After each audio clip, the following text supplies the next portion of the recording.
এবারের গল্প এপার ওপার।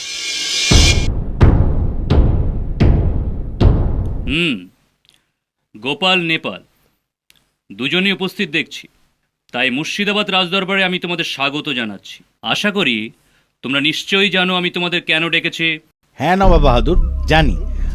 আমি নাই নেপাল, বুদ্ধিতে কে শ্রেষ্ঠ সেটাই আপনি পরীক্ষা করে দেখতে চান। তা তোমরা প্রস্তুত তো?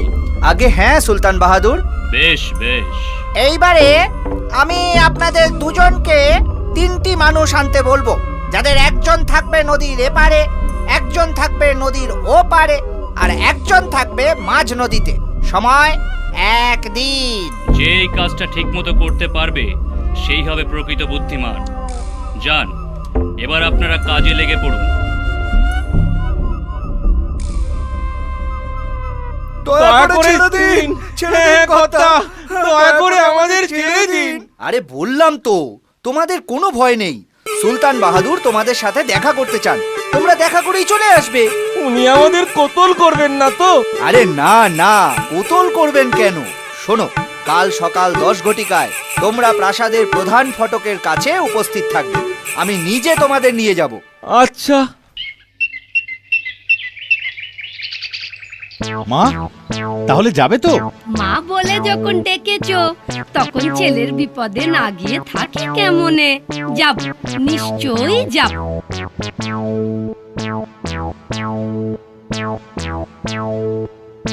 কিন্তু বাবা, একান্তে আমি ঈশ্বরের সাধনা করছি, আমাকে আবার কেন?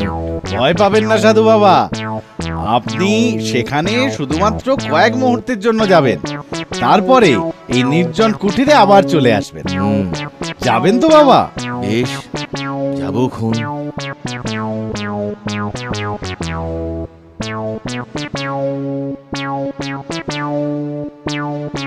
তুমি কিছু ভেবো না গোপাল, আমি নিশ্চয়ই যাব। আর আমি বলে কিনা যাব না তা কখনো হয়? বন্দেগি সুলতান বাহাদুর। এই দেখুন, আপনার কথা মতন আমি 3টে লোককে হাজির করেছি। এই লোকটি এক চাষি, ছিল নদীর এপারে।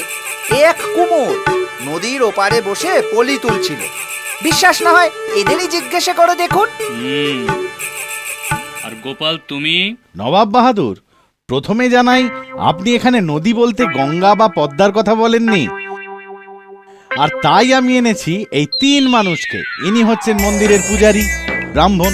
ইনি সর্বদাই চেষ্টা করেন কি করে তার আরো 2 ঘর যজমান বাড়বে, কি করে আরো বেশি পরিমাণে নৈবেদ্যের চাল, কলা, ফল মূল নেবে। অর্থাৎ এক কথায় ইনি ইহকাল নিয়েই সর্বদা ব্যস্ত। তাই তিনি নদীর এপারের লোক। ইনি সন্ন্যাসী, কাম ক্রোধ লোভ বিসর্জন দিয়ে গভীর জঙ্গলে বসে হিংস্র জন্তু জানোয়ারদের উপেক্ষা করে এক মনে ঈশ্বরকে ডেকে যাচ্ছে। ঈশ্বর চিন্তায় ক্ষুধা তৃষ্ণাও ভুলে যান। তাই বলা যায় ইনি নদীর ওপারের লোক।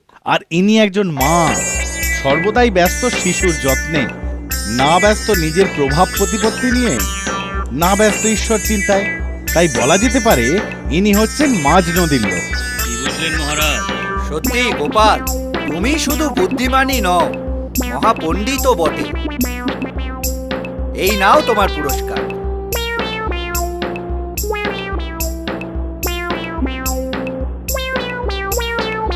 আজ তুমি নদিয়া রাজ্যের মান রাখবে, তাই এই নাও তোমার পুরস্কার। আপনার এই পুরস্কারে আমি ধন্য হলো মহারাজ।